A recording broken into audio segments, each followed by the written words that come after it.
സ്കൂളിൽ പോകുന്ന കുഞ്ഞുമക്കൾക്ക് കൊടുത്തുവിടാൻ പറ്റുന്ന ഏറ്റവും നല്ലൊരു സ്നാക്കാണ് ഈ ഒരു ന്യൂട്രി ബോൾസ് അല്ലെങ്കിൽ ന്യൂട്രി ബാർസ്. അപ്പം ഞാൻ സാധാരണ ഉണ്ടാക്കി വെക്കാറുണ്ട് കുറച്ചൊക്കെ.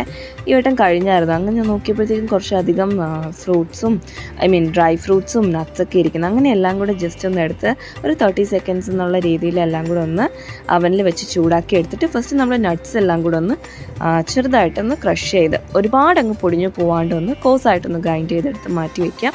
അതിനുശേഷം നമ്മുടെ ഡേറ്റ്സും ഫിഗും പിന്നെ റേസിൻസും ആയിരുന്നു. അതൊന്ന് 1 മിനിറ്റ് വെച്ചതിന് ശേഷം നന്നായിട്ട് അരച്ചെടുക്കുക. ഒരല്പം വെള്ളം ചേർത്ത് അരച്ചെടുത്തതിന് ശേഷം അത് അടുപ്പിലേക്ക് വെച്ച് അതിനകത്തേക്ക് നെയ്യും കുറച്ച് പാം ഷുഗറും ചേർത്ത് നന്നായിട്ട് അതിനകത്തുള്ള വെള്ളമെല്ലാം മാറുന്ന വരെ വേവിക്കുക കേട്ടോ.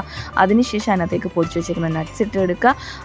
ലാസ്റ്റായിട്ട് അതിനകത്തേക്ക് ക്രഷ് ചെയ്തിട്ടുള്ള ഗ്രൗണ്ട് നട്ടും കൂടി ഇട്ടിട്ട് മിക്സ് ചെയ്തെടുത്താൽ നമ്മുടെ നല്ല ന്യൂട്രി ബോൾസ് അല്ലെങ്കിൽ ന്യൂട്രി ബാർ റെഡിയാണ് കേട്ടോ. കുട്ടികൾക്ക് ബെസ്റ്റാണ്. എല്ലാവരും ഒന്ന് ട്രൈ ചെയ്ത് നോക്കണേ.